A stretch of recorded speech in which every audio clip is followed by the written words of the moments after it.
Hey, what's happening? Welcome back.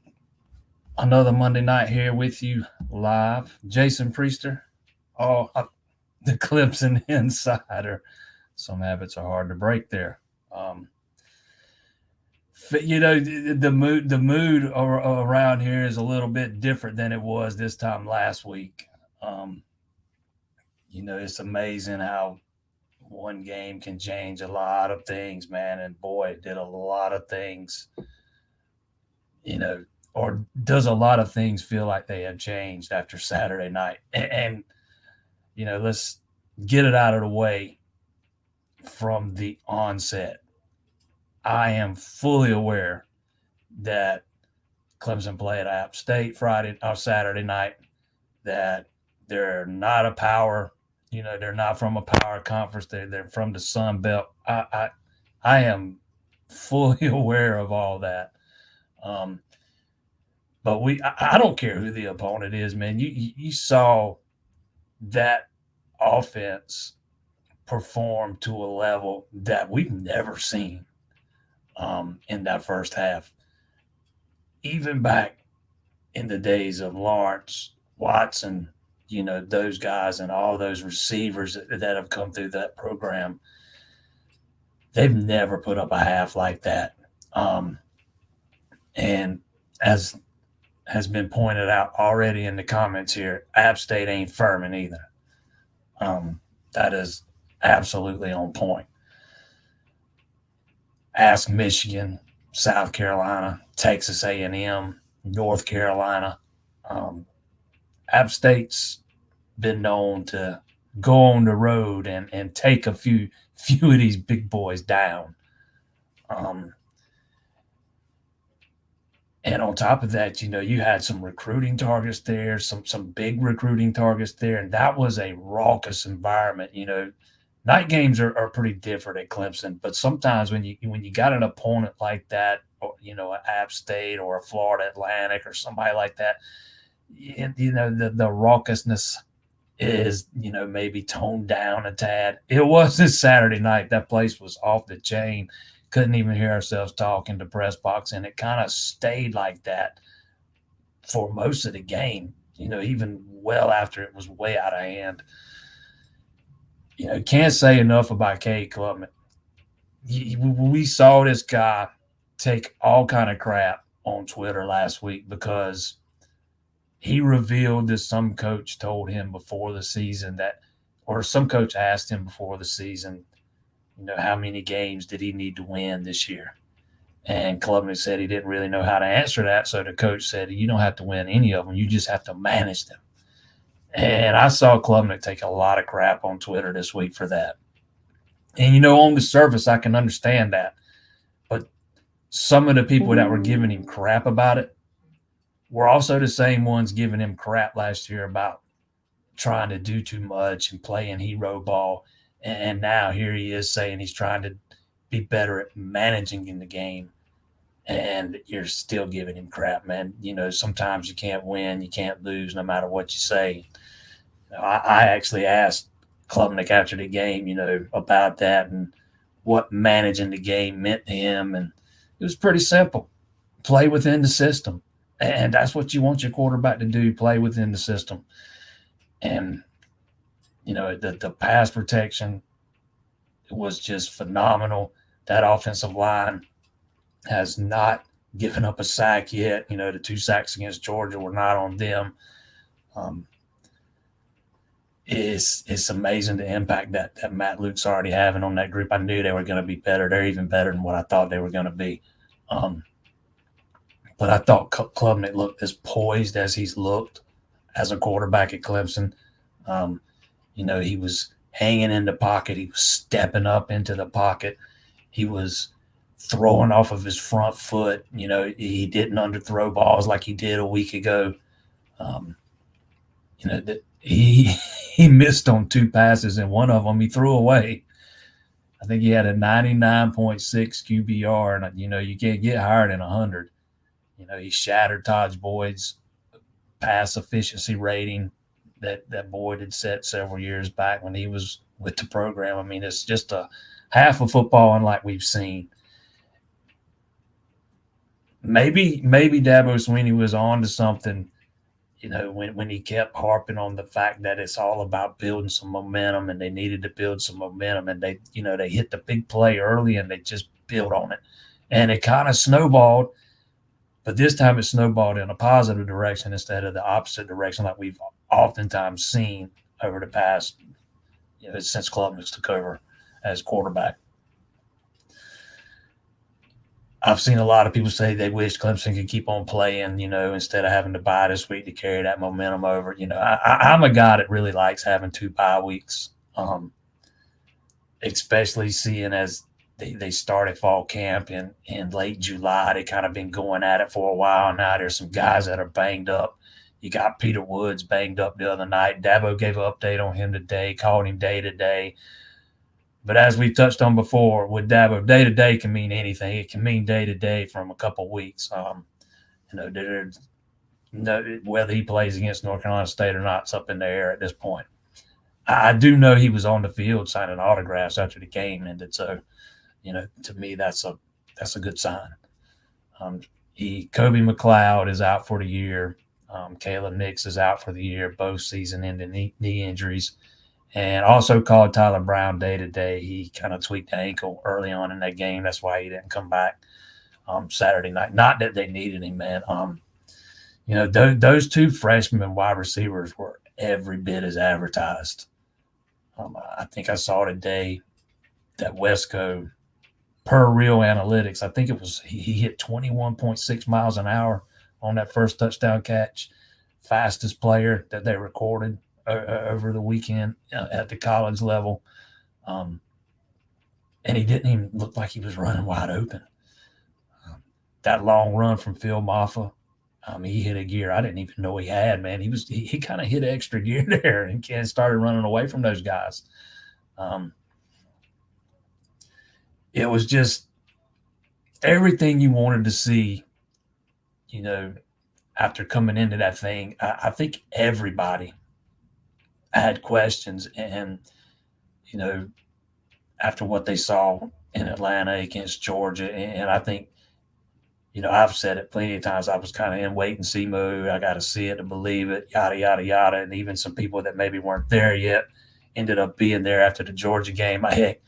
Even in my prediction that I did for the game, I think I had it 31-13, and said I wouldn't be surprised if it wasn't until late when Clemson started to pull away, because I just didn't have any confidence in that offense. They had not shown us anything to be confident about. And Dabo Swinney says after the game, that during fall camp, the offense recorded more explosives than any team they've had since 2019, in fall camp. That was something that stuck out to me the other night. I got hammered on a little bit last week for talking about how explosive that offense was in fall camp. And I made it a point to say, hey, we can only tell y'all what we are told and those kind of things, man. But you kind of got a glimpse of maybe what he was talking about. I don't think even the most positive of people would expect Clemson to go out and score touchdowns on their first 8 drives in the first half, and clubbing it to go 24-26 and put up the numbers that he did. And he even showed an ability to pull it down and run it when he needed to. The dude just made all the right reads in that game. I thought he scanned the field really well. I went back and watched the first half today. I didn't watch the second half. There was no need to, but so many backups started playing. I thought the defense really played well in the first quarter. They started really doing heavy substitutions as early as the second quarter. It might have even been a little bit earlier than that. But when you start subbing that heavily, the production is going to fall off a little bit. But I thought the defense was really good in that first quarter. DeMonte Capehart, man, that is just one disruptive dude. When you're watching that game and you just kind of focus on him for a few plays and don't watch anything else, then you really see how disruptive he is. he just pushes people around. Sometimes he throws them around like rag dolls. There's not really a bad thing to say about that game the other night. Um, it was just such a huge step forward from what we'd seen a week ago. Now you got to go do it against a Power Five team. Um, you get 2 weeks to prepare for North Carolina State, who is nowhere near the football team that you know most people, including myself, thought they would be this year. It just goes to show you how much of a crapshoot recruiting the portal that hard or that heavily is. You don't never know what you're going to get. Florida State, North Carolina State, two prime examples of that. Wolfpack got just boat raced by Tennessee the other night. And that's after they, were in a dog fight with Western Carolina and the opening, opening week. Yeah, I was waiting on this. I'm gonna go ahead and address it right now. What is this about Dabo not having a play sheet? Man, Dabo don't ever have a play sheet.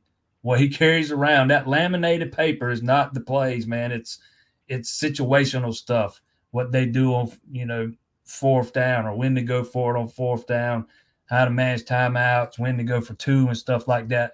And when you jump up 28-0 in the first quarter, you don't need it after that.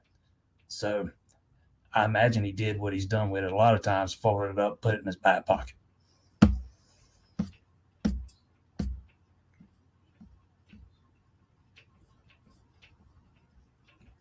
I mean, I get it. People's going to say, now, finally, Dabo let Garrett Riley call his offense Tuesday night. I mean, there's nothing I'm going to be able to say that change anybody's mind. But, I mean, if you want to believe that, go for it. It just goes against everything that I know about Dabo and those guys over there, man. There is absolutely no reason why that head coach would be hamstringing his offensive coordinator and not letting him run the offense the way he wanted to. And there is zero chance Garrett Riley even takes that job under those circumstances. I've said it 100 times.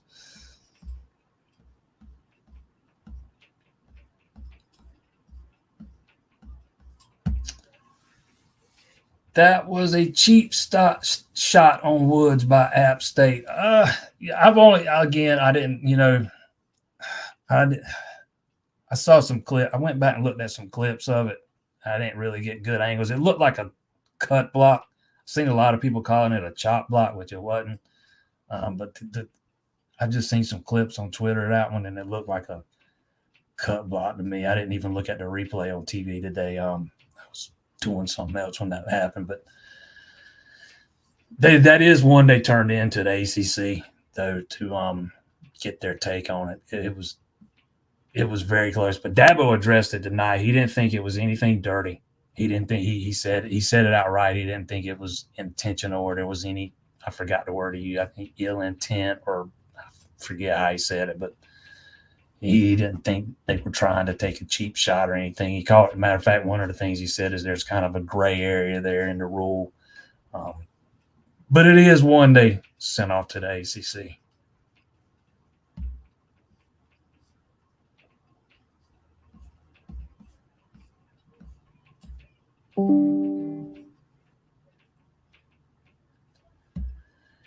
Haynes to receive punts and kickoffs from now on. I'm not a big fan of Maffa returning kicks. Don't really buy into the explanation Dabo gave about that, whenever it was a week or so ago, about it being an extra an extra carry, and he kind of, compared it to when CJ Spiller was returning kicks. Man, look, Moffitt showed me a gear the other night I didn't even know he had. But there are guys that I think are probably more explosive you could put on kick return. Haynes would be one of them. You got several options there. I'm not a big fan of Moffitt returning kicks, but I don't know how much it matters because seeing how many touchbacks there are these days anyways.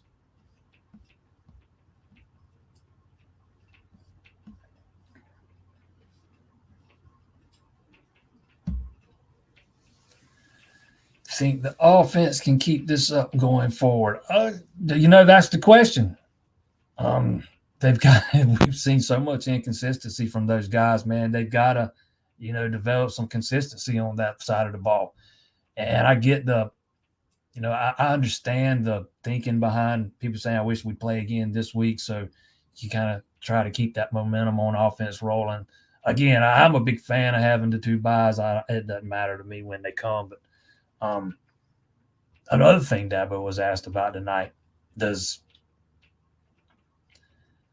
he wish that they were playing again this week? And, he kind of said no, that it was up to the players to keep that momentum going in practice. And I kind of buy into that thinking, but again, you're not going to know the answer to that question until you see it. North Carolina State's got a pretty good defensive coordinator. He'll probably have something schemed up to try to at least a little bit different than what App State came in with the other night. That was that they played a lot as a home, and Clemson ate it up. But he'll probably scheme some things up to try to give Klubnik some looks that'll confuse him. We'll see how he handles it. That'll be the biggest part of whether they can keep it up moving forward. But if they got any intent on making a run to the playoff, this is a game you gotta have it.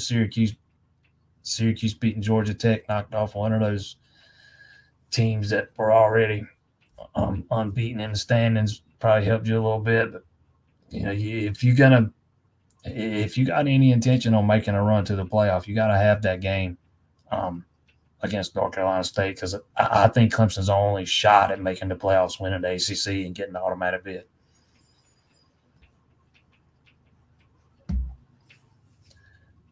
Fully believe the 12-team playoff was the number one reason Dabo made the personnel and play calling decisions he did in week one.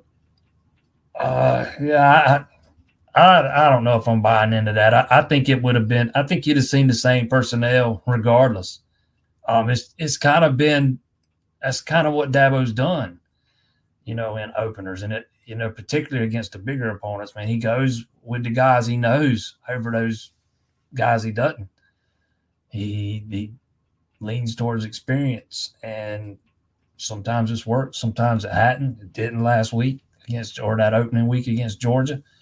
I don't know that the playoff format changes that philosophy, and I don't know how much the play calling changed from the first game to the second. I think the execution was a lot better. I don't know how much the play calling changed. There's a lot more stuff open in the passing game than there was against Georgia, and I think a lot of that has to do with the guys that were on the field, like Wesco getting his first start. And leaning on him, and guys like Antonio and TJ Moore playing a lot. Tyler Brown would have played a lot had he not tweaked the ankle. And you see guys like Adam Randall and Cole Turner not in there quite as often early in the game. I do think Turner showed he can be a complementary piece and somebody that can help you.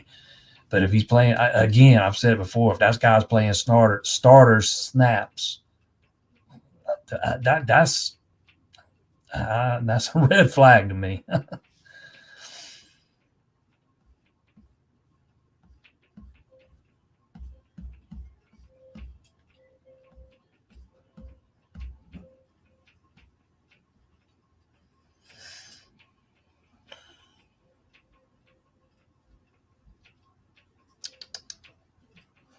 Yeah, I see a lot of people saying it stinks to have a bye week at this point. Trent Pierman fans in shambles. They gave our boy the walk-on wide receiver reps. Well, I mean, he is a walk-on. So he's going to get the walk-on reps. Which I kind of lean towards thinking they put Pierman on scholarship for this season, but they didn't, because they have one or two open there they can play with after they had a couple guys leave after the spring. But he's the third guy. He's a walk-on. That's the treatment he's going to get. I do think Vizina showed a lot of signs of growth in the time he got Saturday night. Still thought he held on to the ball a little bit too long at times, but it's not like they were, you know, out there opening it up with him in the game. They let him do some things, um, but he looked a lot better than he did in the spring game, and it kind of lends credence to the things that I had heard about him in fall camp, having hearing that he's taken a big jump from where he was as a freshman. Um, Kind of showed off his ability to make some plays with his legs, something that I'd always heard that he was more than capable of. That he was faster than he looked because he's a big dude, man. He's big. He's like 6'4", 225, something like that. He's a big kid, but he's faster than he looks. I think we saw some of that Saturday night, but don't know how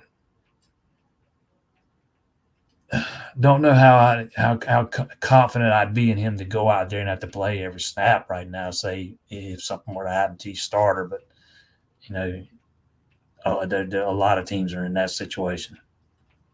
Would be screwed if their starter went down.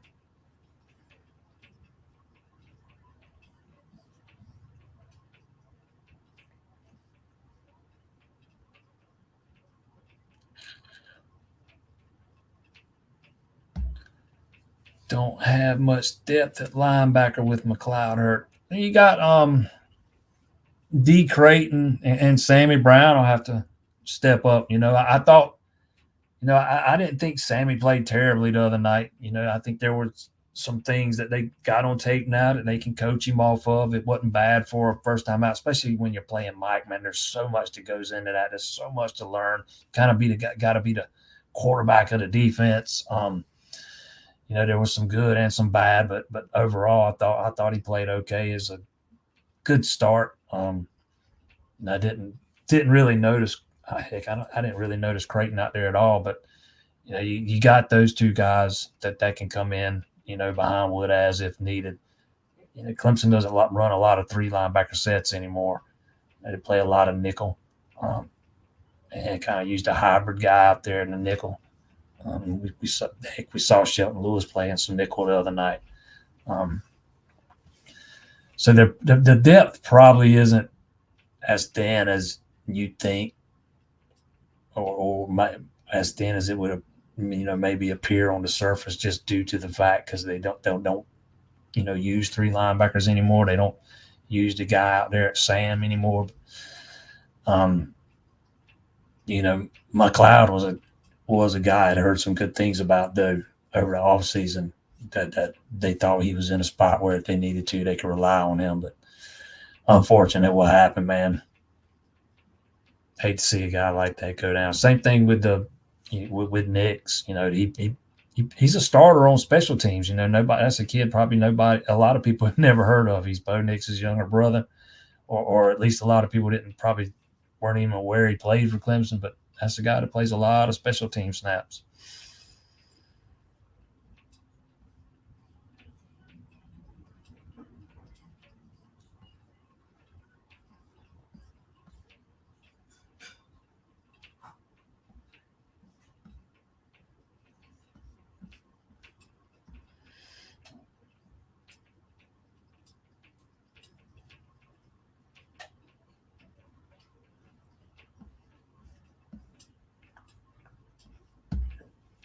Did Mayo get some snaps Saturday? Yes, I did see him out there. Will he be a part of the plan if Woods is unavailable? I doubt it. He didn't get out there till really late. It was already in the fourth quarter by then. I'm not sure how many snaps he even got. I hadn't looked at the snap counts today, but those usually come out on Mondays. But I didn't notice him out there a lot. But I would imagine he might be a guy that's headed for a red shirt. I thought he was a guy that could come in here and have some opportunities early if, he had grasped the defense and learned all the intricacies and all that stuff. But, don't look like, it looks like he might be a guy that needs a year. But man, that's a guy. I'm still high on that guy, man. He's got all the talent in the world.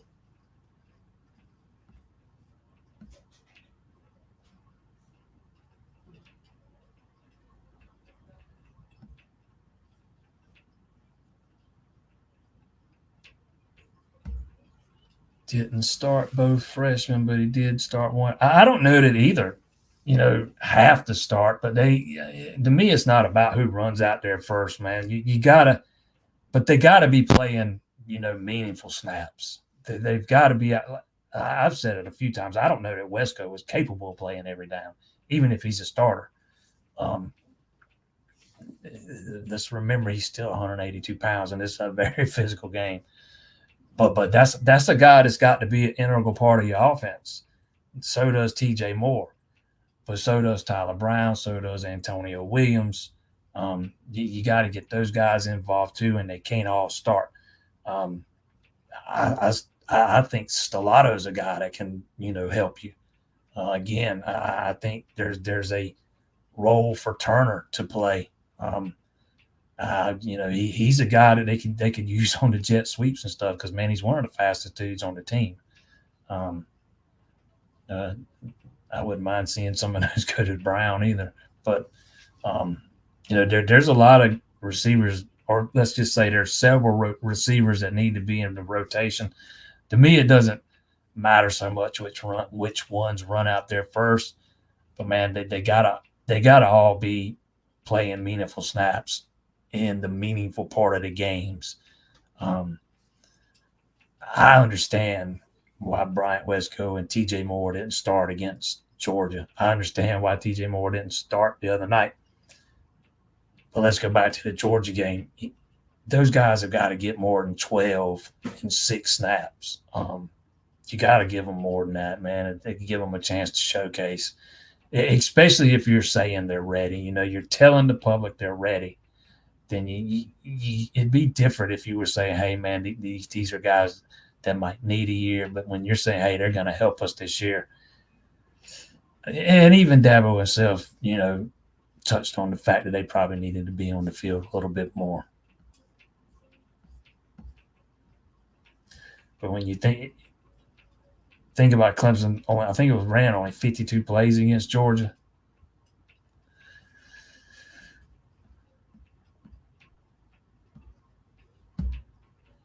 Still concerned about the backups. If K gets hurt, we'd be done. A lot of teams would be done if their starting quarterback goes down.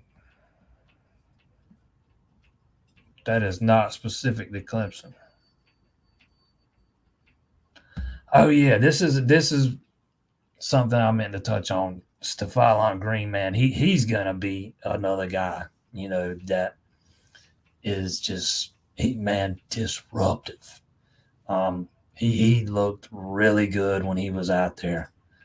Um, they are just so deep on the interior of that defensive line. It's scary how deep they are defensive tackle.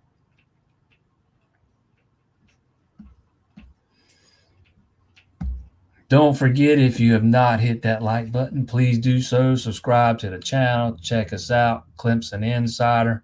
Right now, while I'm thinking about it, shout out to my man Casey there at Longhorns in Clemson. He has suggested we need to do after what happened this week, we have to have a weekly get together there, before games there at Longhorns, man. I think he wants to create a new superstition, but shout out to Casey at Longhorns. Go see him. He'll take care of you.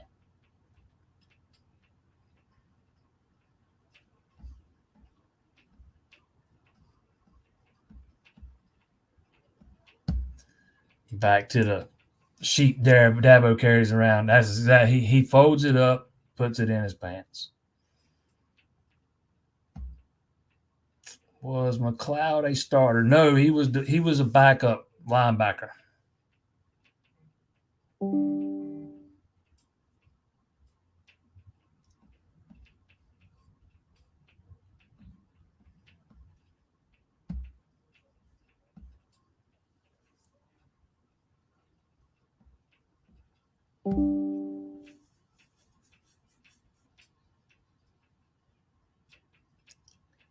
I'm just hoping the play calling going forward will be like Saturday night, not against Georgia. I don't know how much the play calling differed between the two games, outside of the fact that Clemson got behind the sticks and off schedule a lot in that first half, and that kind of, starts messing with some of the stuff you're going to do, play calling wise. But it's not like Garrett Riley has this big, huge playbook, man. He doesn't. It's not a ton of plays. They run a lot of the same things, but out of different looks, different personnel groupings, different formations. When I went back and watched the Georgia game, at first watching it live, I didn't think there were a lot of motions and stuff. But after I went back and watched it, there were more than I thought. And I saw that again Saturday night. There was some motions and stuff. Wouldn't mind seeing a few more jet sweeps and those kind of things. But overall, I don't know how much the play calling differed, to be quite honest. I just think that, they never got off schedule. They weren't playing from behind the sticks, meaning getting into second and long, third and long situations. And the quarterback was scanning the field and making the right reads. And it's amazing when you start executing at that level, how much better the play calling starts to look. And that's even me talking to myself, because, I harped a lot on the play calling a week ago, or not necessarily the play calling, but the game plan. And I might have been a little, quick to do that. Should have waited. Because a lot of that has to do with quarterback play and, how he executes the offense.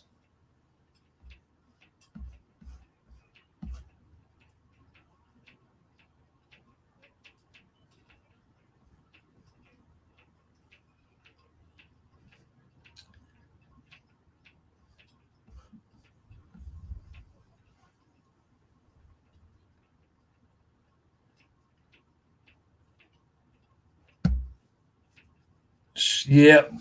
Hoosiers short field goal attempt did go off the upright. It's that's another question that's not going to be answered till we see a few more kicks. At least it's off to a better start than it was last year. The field goal kicking it was immediate last year against Duke, disastrous. But we'll see how it goes moving forward. He's a kid with a strong leg, but most of kicking's mental.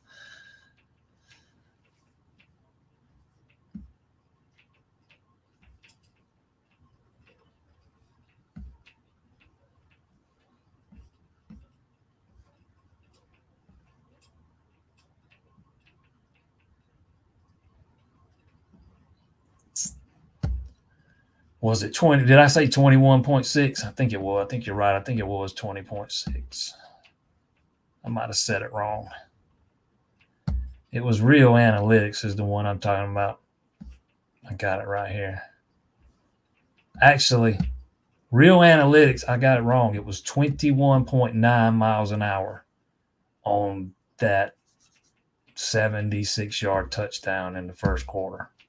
21.9.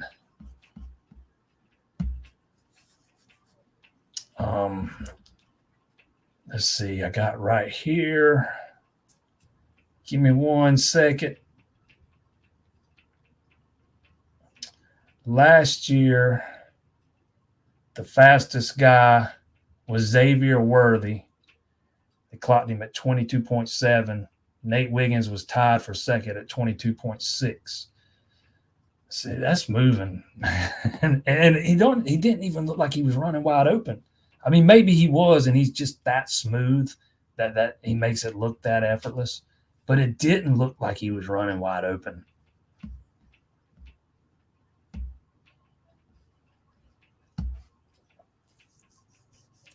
What do I think about the offensive line?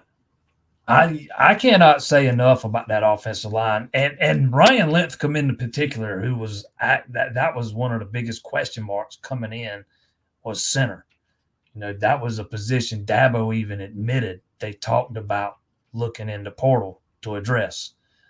And or before the spring, they had that discussion and decided that they would wait until they saw what Linthicum did in the spring. Then once they saw what he did, decided they didn't need one. They kind of made it sound like coming out of spring like there was going to be this competition between Sewell and Linthicum. But then once we got to camp, there was no real competition. Sewell himself said he was barely taking any starter snaps. It was all Linthicum. But that offensive line has been really good. Again, they're not giving up a sack.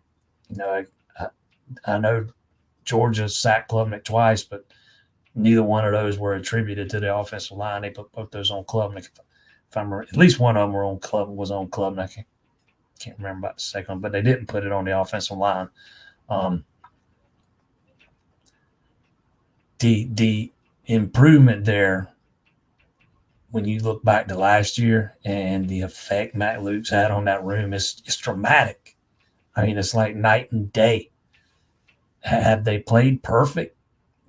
No. Are there still things they could be better? Or let's just say, are there still some things that they could clean up in some spots? Absolutely. But they have that first group has looked really, really good. And they look good on Saturday night without Marcus Tate playing. Colin Sadler, who I thought struggled against Georgia, came in and I thought he rebounded well. I thought he played fantastic the other night. And again, I get it. It's App State, man. They're a non-power conference team. They're a Sun Belt program. But that's a team that doesn't get their doors blown off very often. That's a team that's got, several road wins over Power 5 teams in their, or let's just say feathers in their cap. They're no slouch. They were picked to win the Sun Belt this year. Their defense is probably not. It'll probably be one of the worst Clemson plays this year. And their opener against Middle Tennessee State, or East Tennessee State, ETSU. ETSU, was able to run the ball on them. I think they had 170-something rushing yards in that game against App State. So let's not pretend like App State's got some elite defense. But I don't care who the opponent was, man. What they did the other night was just – it was impressive, man, and that offensive line's a big part of it because I think Klubnik's starting to really feel like he can trust that offensive line. You saw it the other night. He's stepping up into the pocket, and that's something he's struggled with to date. It is feeling comfortable enough in his pass protection to step up into the pocket and keep going through his progressions and step into some throws. And we saw him do that Saturday night.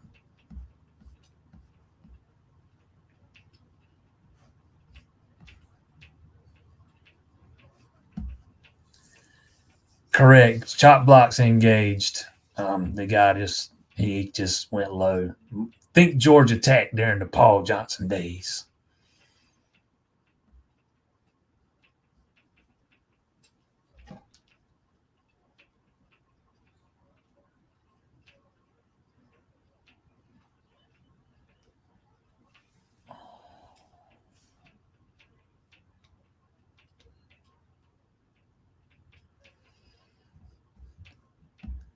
Did you see? Yes, I've seen the Deshaun Watson news. Am I surprised? No. And I'm not going to just leave it at that.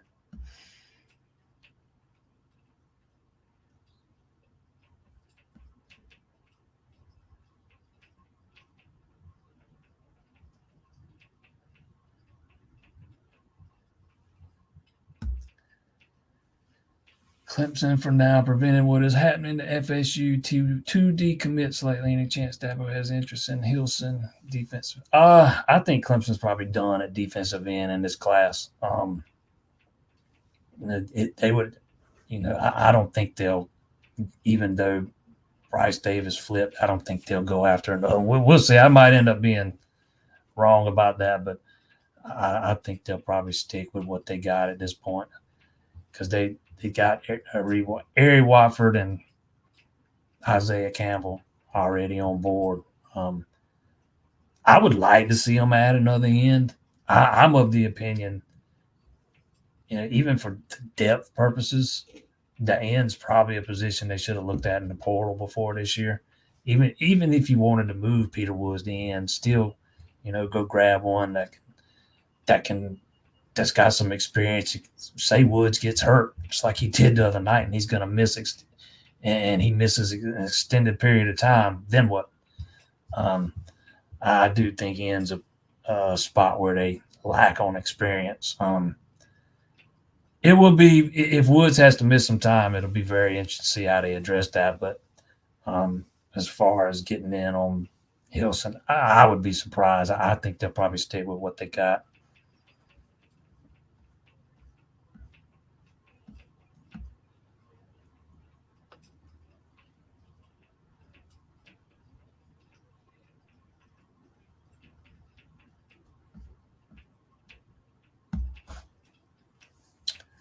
Thoughts on the backups getting playing time? I think Clemson played 105 guys the other night, so most everybody on the team got in there at some point. But I was not surprised to see Vizina move like that. I have been told over and over and over that he is, much more agile than you would think looking at him for a guy his size. I touched on it a little while ago, but he can move around really well. He's a guy that'll be able to make plays with his legs when he needs to. Big arm, accurate with the football. Still thought he was a little late on some throw. Let's just say he held on to the ball maybe a half second too long, a time or two. But that guy's got all the tools, man. It's just a matter of you know getting developed and ready to play every day, every game, getting ready to play as a starter.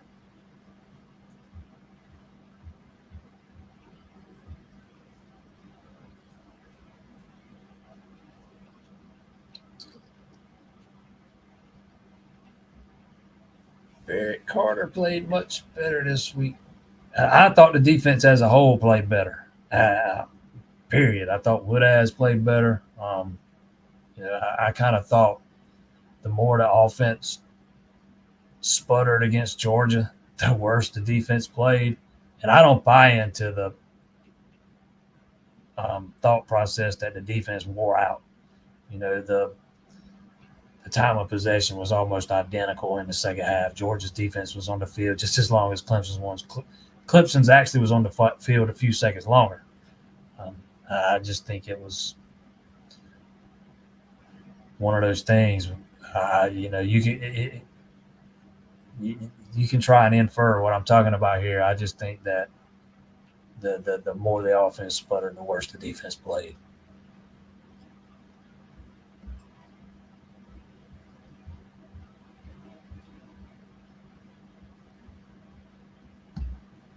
Yes, sir. Sammy Brown had led the team in tackles the other night.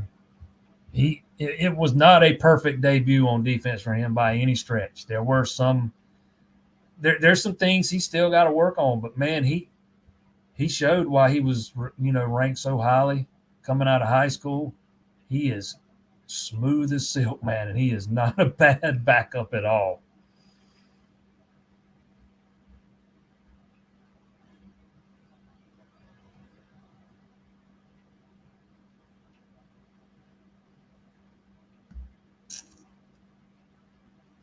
Yes, easy played. He had 4 or 5 carries. Let's see here. I got that right here.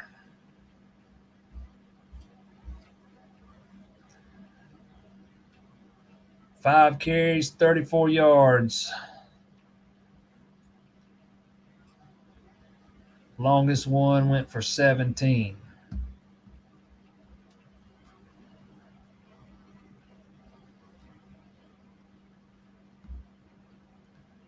What are your thoughts on the D-backs play? I'm not sure what you're asking me there. You have to expand on that. When you say D-backs, I'm thinking baseball.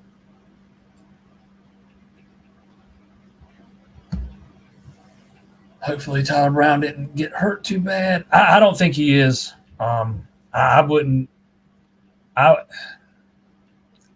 I'll be surprised if he can't go versus North Carolina State. Now maybe they decide to hold him for precautionary reasons, but if he really needed to play, I think he probably could. I don't think he didn't look that bad down on the sidelines.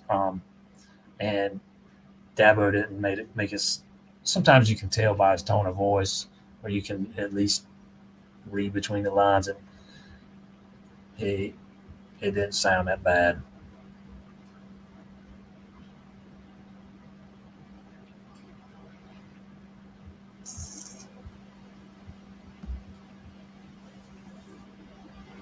I thought Easy looked, solid.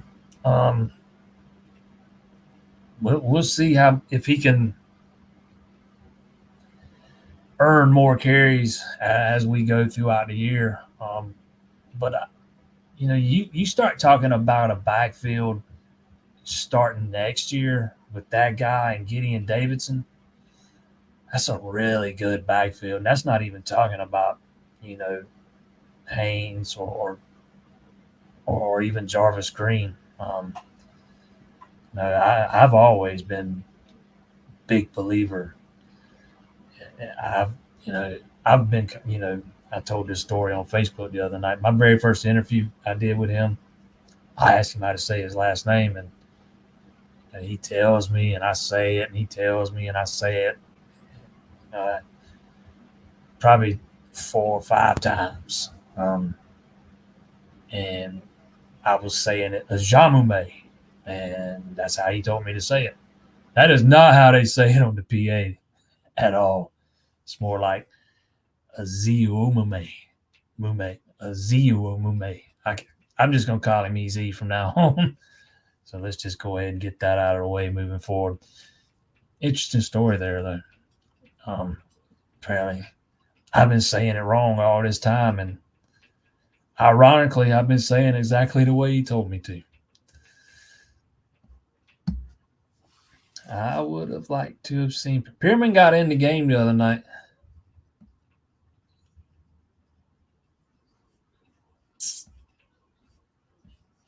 So did Paul Tyson.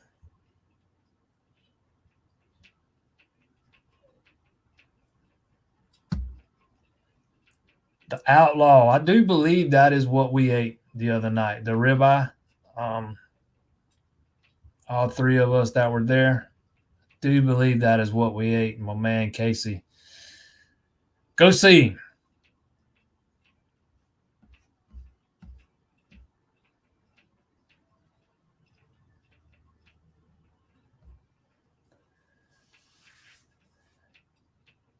You need to come on out here, Rodney, and bring some of that sweet Rodney barbecue to one of these games so I can come by and eat some too.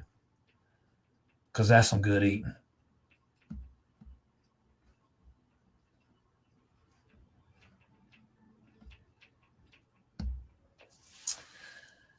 I think, regardless, App State or not, the confidence from the game means more than anything, especially for Cade. Now he knows he can do it. Thought he made some elite throws. I thought he played at an elite level the other night. I don't care who the opponent is. That was. It's hard to play the position better than he played it the other night. That was the guy that I have been expecting to see, ever since they signed him. I'll be the first to admit I was so high on him coming out of high school. You just watch what he did there at Westlake, which is supposed to be, that they play in what is supposed to be one of the toughest high school regions in the country. It's never lost as a starter. Go back and watch that state title game. I forget the name of the team, but it was against the team that Quinn Ewers was the quarterback from, man. And that's the K Club that we saw on Saturday night, man. And hopefully you see more of him moving forward, because that's exactly, what this offense needs. And let's not overlook the fact that he's getting a lot more help from the guys around him now too. I mean, I don't think he got a lot of help from the receivers at times last year. The offensive line was abysmal, and that was not the case Saturday, man. Everybody was making play. I think he completed passes to 9 different guys in that first half. 9 different guys.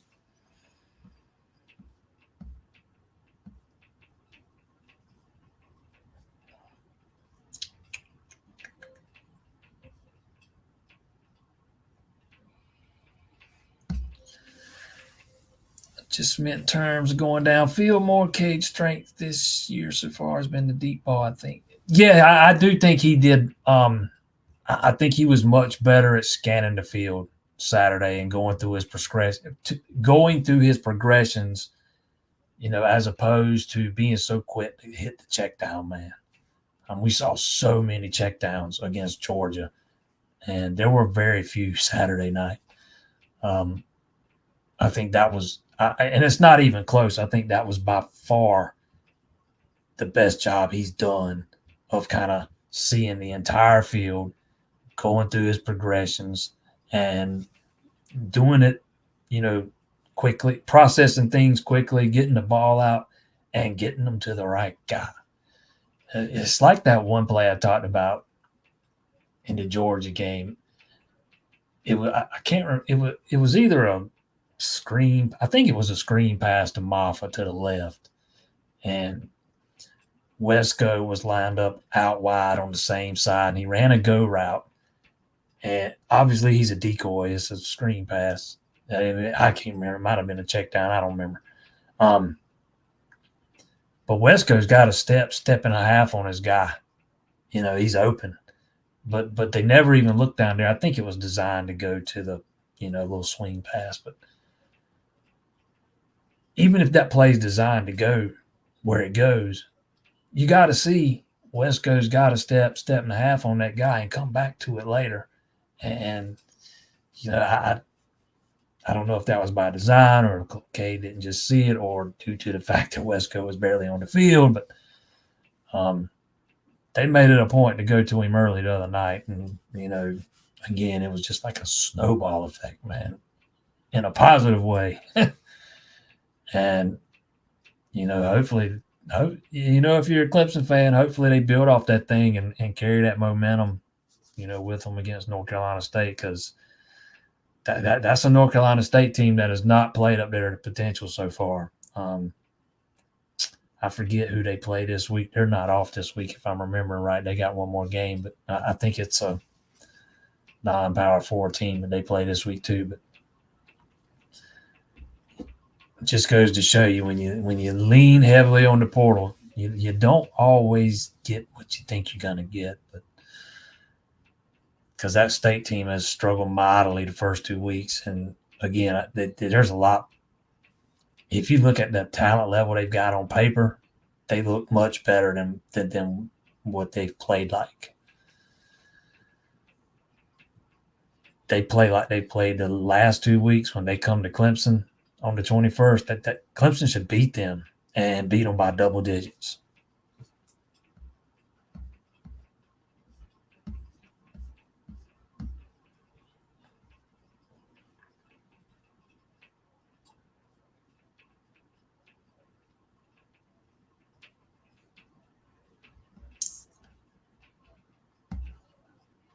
Did Betancourt get in the game? I'm not saying he didn't, but I did not see him. If he did, I didn't see him. Again, I've not looked at the snap counts today. I don't even know if they're out yet. They usually come out on Mondays. Let's see if I can find it real quick here.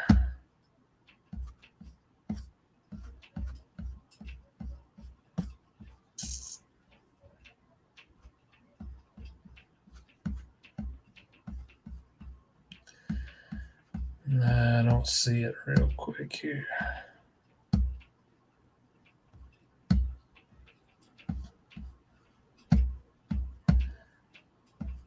Huh. Don't know that they put him out yet. I have to look at that later. But I didn't notice him. I'm not saying he wasn't out there, but I didn't notice him. I will say this: I thought Olsen Pat Henry looked really good, man. His blocking's gotten so much better than it was last year.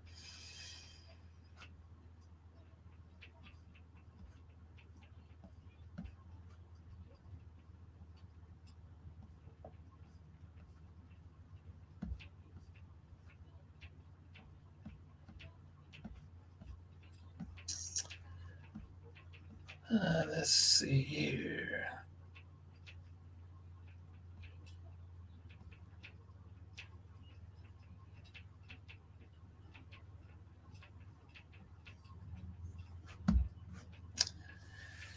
Man, they hate giving us night games against good teams lately in the Valley. 12 o'clock game against North Carolina State. Well, you got to remember North Carolina State has not looked very good in their first two games. What they get 56-10 or something. Tennessee boat raced them the other night.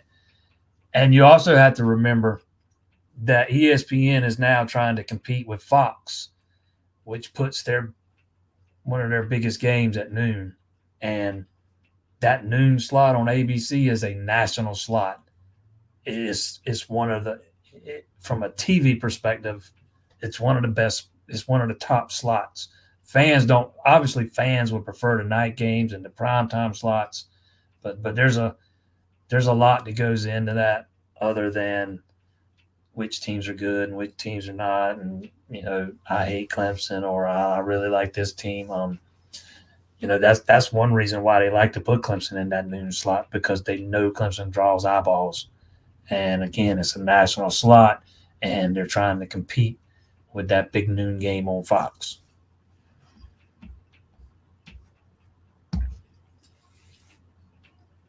Do I think two ACC teams can make the playoffs? No. I'm not saying that it can't happen. I just think it's unlikely. And I think it is unlikely moving forward. I think you will be very hard pressed as an ACC team to get an at-large bid to the playoff. It's going to become the Big Ten SEC Invitational. You better lock up that automatic bid if you're in the ACC.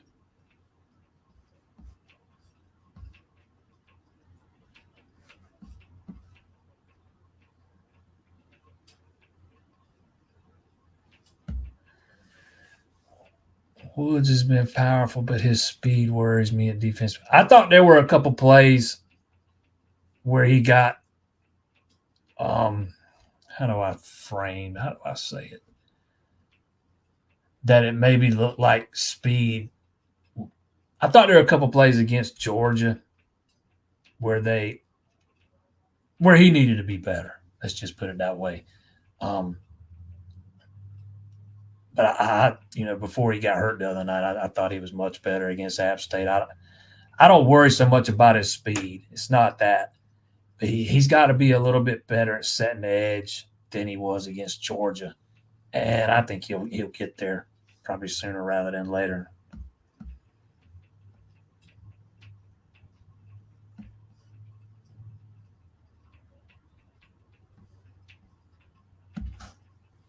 Can Clemson go undefeated for the remainder of the season? I think they can. Yeah, I mean, the schedule is not nearly, it's not nearly as challenging as it looked coming into the season.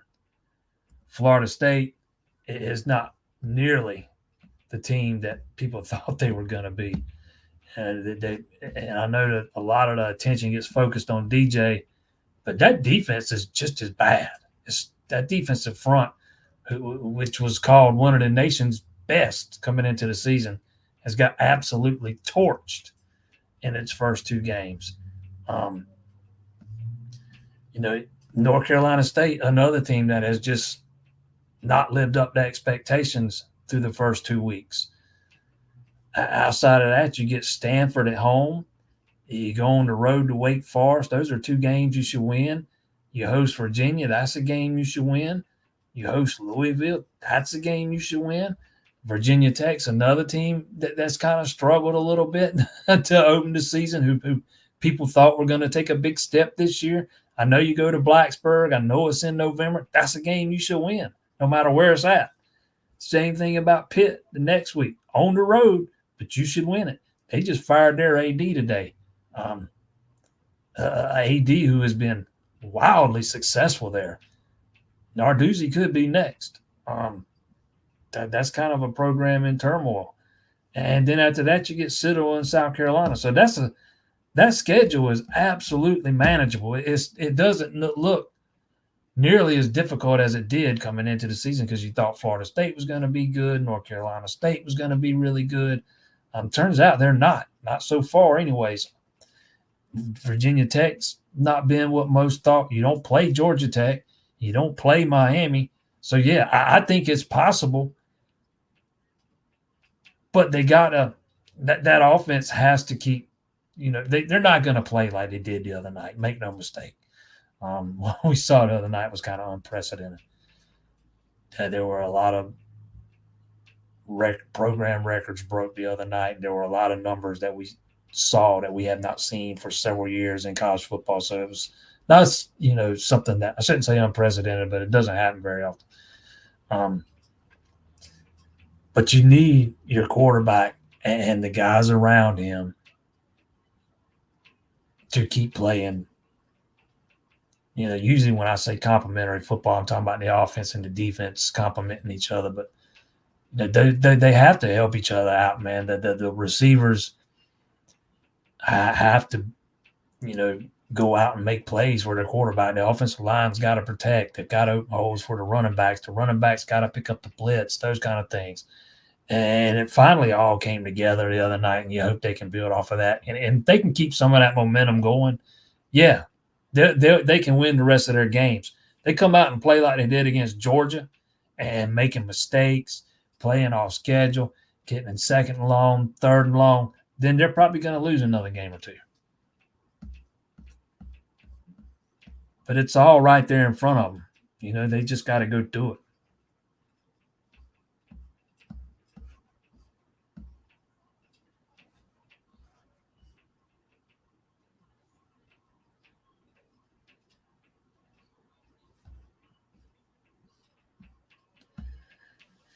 Easy will step faster than anyone since CT. He's got wheels, man. That dude can motor. He ran track at high school. He is blazing fast.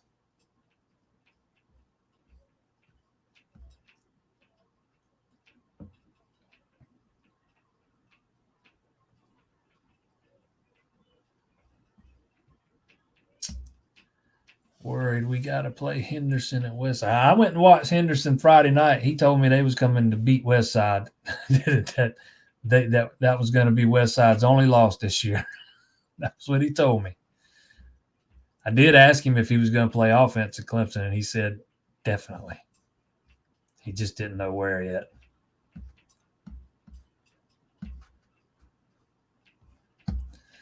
Clemson beat App State like they were supposed to. See, that's another thing that I don't agree with, man. You don't supposed to go out and score touchdowns on your first 8 possessions against anybody. Like I said at the top, I understand who the opponent was, but you got to also understand that some of the things Clemson did the other night in that game were damn impressive, regardless of opponent. I don't care who they were playing.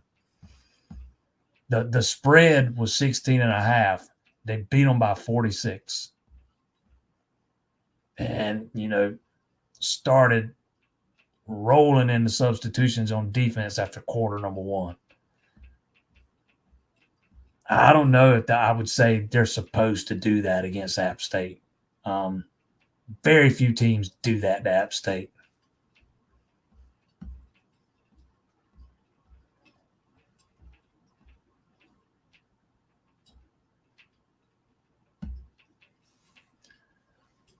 Was impressed with Cole Turner the other night, especially the high catch. Look, I like Cole Turner. Again, I've said it many times. I think he can be a guy that can help you. And we're talking about a kid that really didn't start playing football until after he was in high school. It might have been his sophomore year. And he didn't even play in a spread offense till his senior season. So he's a guy that's still relatively new to the game. And he's another guy that's blazing fast. He's one of the fastest guys on the team. But I don't know that he's the guy that you want playing starter snaps. Again, I think he can help you. I think he can be a complementary piece. I think he can help you in a way in what exactly the way we saw Saturday night. Um, that's how I'd like to see Cole Turner used. He's got some skills. He should have the opportunity to show them. I just don't know that I want him playing, 2/3 of the offensive snaps. I just think you have enough variety on that side or in that receiver room, and a handful of the more talented options to where Turner should be a guy that you rotate in and let him help you in spots.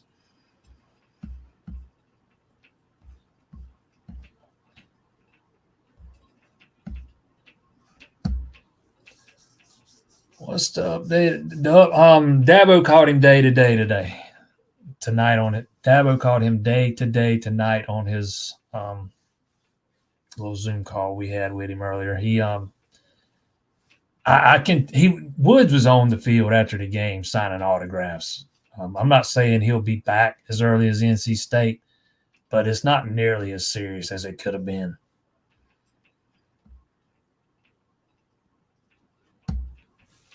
People worried Cade get big head. First I heard of that. It's time to take chances. Gotta take chances. Trust your dudes.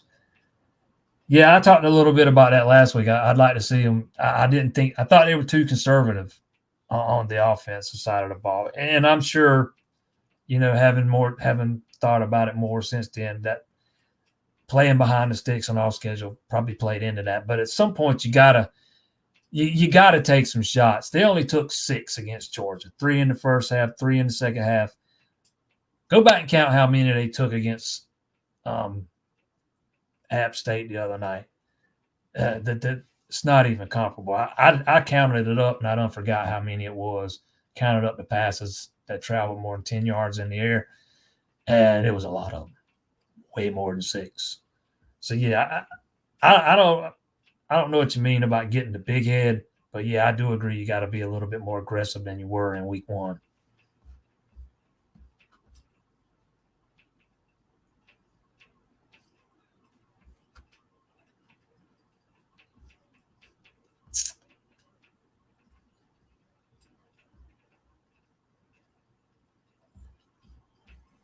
Yes, Louisiana Tech. That is who North Carolina State plays. Absolutely. Let's pay some homage to James Earl Jones.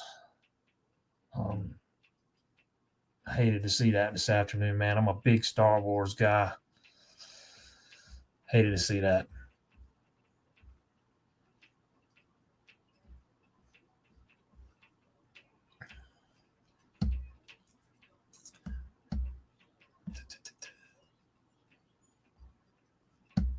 Cade was a little late on the TD throw to Antonio. I thought he underthrew the one that they ended up getting defensive pass interference. I don't know that he was a little late on the throw to Antonio. Thought he hit him in stride. And I do believe one of his only 2 incompletions was one he threw away.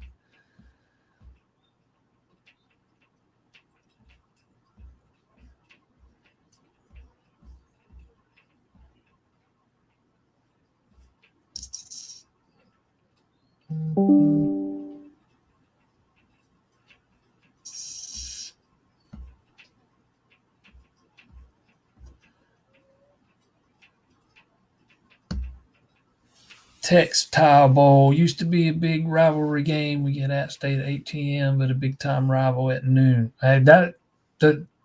Again, they put that there hoping it's going to draw eyeballs and, trying to compete with what Fox is doing at noon. So there's a little bit different. There's television. How you slot some of these games have been tweaked in recent years due to, what Fox is doing over there. And like I said before, the ABC noon slot is a national slot. A lot of times you get slotted at 3:30. That can be a regional slot. It's not broadcast everywhere on ABC. A lot of places you'll have to go to ESPN. And when you're on ABC, that's an over-the-air channel. It's always going to attract more eyeballs. It just they want to put teams that they know will draw eyeballs in that noon slot, and Clemson draws eyeballs.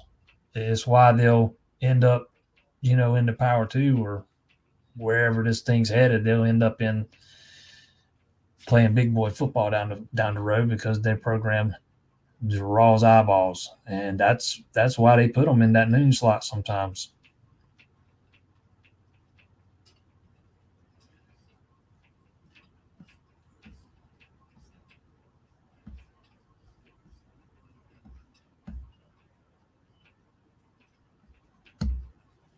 This pre-game, App State may upset Clemson. Post-game, it's just App State relax. Yeah, I've scrolling social media the past couple of days. There's been some people I've noticed that said something very similar to what you're implying here.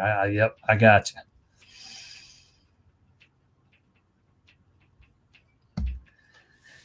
Hughes may end up being the sleeper in the ACC this year, not Virginia Tech. Hey, Syracuse looked pretty dang good. I watched that game against Georgia Tech. McCord is a really good fit there. Man, Gadsden, it feels like he's been there for a decade now. Another team Clemson doesn't have on the schedule this year. But, yeah, I agree. They could be the sleeper instead of Virginia Tech.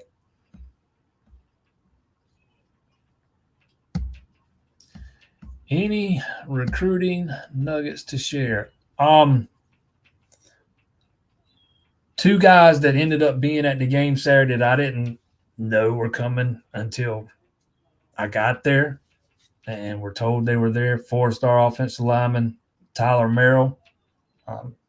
He's a top 100 guy, one of the 10 best interior linemen in the 26 class. Naheem Burrows, 4-star wide receiver, who just killed it at camp back in June. He was there. He's a top 50 guy, one of the 10 best receivers in the class. So those were two surprises. Bryce Perry Wright was there. Sorry, man, I got interrupted there. Bryce Perry Wright was there after having been on hand in Atlanta the week before. I do think that's a guy that Clemson's in really good shape with, one of the better defensive tackles in the next recruiting class. That's about it I got. That's about all I got for you on the recruiting front. Mason Holtzclaw, who used to play his high school ball in the upstate, reclassified from 26 to 27, transferred to a high school in North Carolina. He was there Saturday. Got to talk with him for a good bit on the phone last night. I think Clemson's probably in a pretty good spot with him, but he's a 2027 guy. We hadn't even got to offering those guys yet. But that's about all I got for you on the recruiting front, unless you got something specific to ask.